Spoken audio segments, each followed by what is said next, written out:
Why do they never learn? I mean, seriously, how many warning signs do you need before you realize, hey, maybe this cinematic universe doesn't need another over CGI'd, underdeveloped, glorified gym reel? Let's start from the top. War 2, ever since its announcement, has been simultaneously one of the most hyped up and one of the most pressure cooked sequels in recent memory. And I'm not exaggerating. This isn't just a film anymore.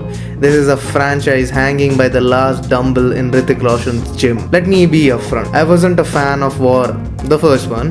Nothing about that movie particularly impressed me. It was like watching an expensive fireworks show that never really formed any shapes. That's been my general vibe with Siddharth Anand as a director as well. He's always been very difficult for me to sync with. Like, I just don't get him, I just don't get most of his creative choices. His movies have this glossy, stylish outer shell, but inside, empty calories. That said, I still appreciate what he's done for Bollywood action cinema. Credit where it's due. But at the same time, I must say, with all respect in the world, maybe giving War 2 not to him was an initial good choice. But what happened later literally blew my mind. Instead, you hand it over to Ayan Mukerji. Now this is where the plot thickens like bad gravy. Ayan has always been one of my favorite young directors. From Wake Up Sid to Ye Jawani Hai Diwani, every film of his was a vibe. It felt like he got it, the emotions, the flow, the character. And then came Brahmāstra. Oh boy, a film that tried to be Harry Potter, Marvel and the Puranas all in one VFX blender and ended up being a parody of Hinduism with absolutely no mythological or historical narrative depth. I mean, it felt like an astrology app directed by the movie, And the action sequences in Brahmāstra, even though the VFX were pretty good, the action set graphy and everything choreography wise was at best were above average. So giving one of the YRF's biggest action franchises to Ayan was already a risk. But somehow this turned into what feels like a rehab mission, career rehab. After Brahmāstra stumble, people started whispering that War 2 isn't even about the story or the franchise. It's about giving Ayan a second shot, like some sort of cinematic probation. You pass this test, maybe we'll greenlight your Astroverse again. Then of course came the biggest pressure point of all, NTR. Yep, Junior NTR. Now let me be very clear. I love Junior NTR. He's one of the finest actors we have, and that's exactly the problem, He's too good. He's not someone you can just plug into any villain role like a Lego piece. He's a performer who requires thoughtful direction, layered writing, and above all, respect for his range. Very few directors knows how to handle him properly. So naturally said,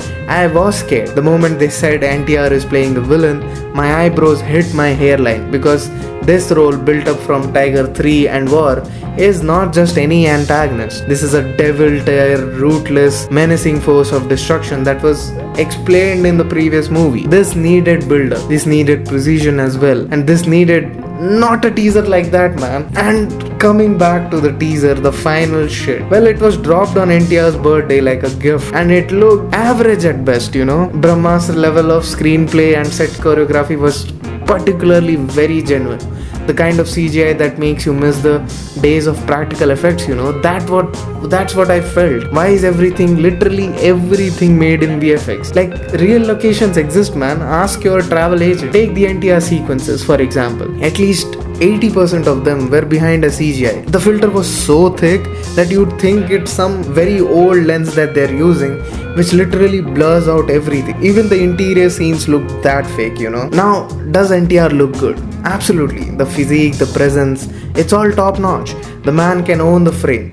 And on the other hand, you have the Greek god himself, who can do the same shit as well, because he looked amazing. The rugged look from War first part and everything that Hrithik stands out as Kabir was clearly imminent. But the way they visualized it with that cheap looking animation and dodgy backgrounds, just so criminal, At best, the animation is average, and honestly, I wouldn't even call it that. It's below par, because everything looked like one animated stuff on par. If you had real life locations with CGI on it, it worked. But if it's complete CGI, it does not even work for a 30-second preview. And then comes the classic Siddharth Anand checklist, Hrithik's biceps, check.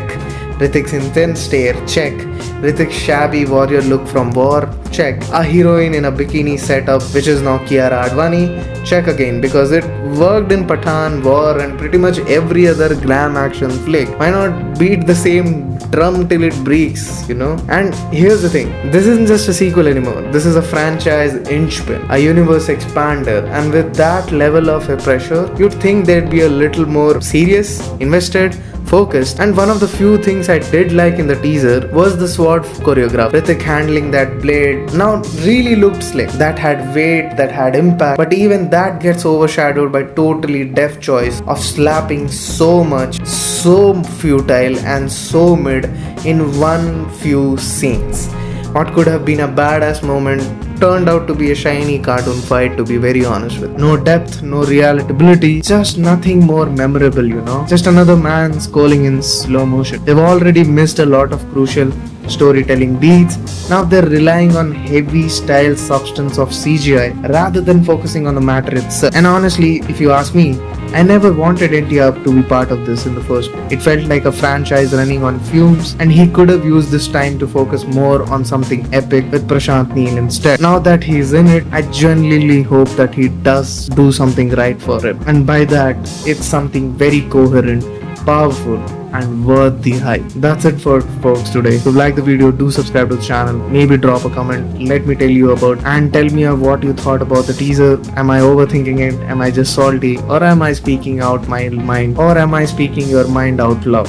Either way, I'll see you in the next one.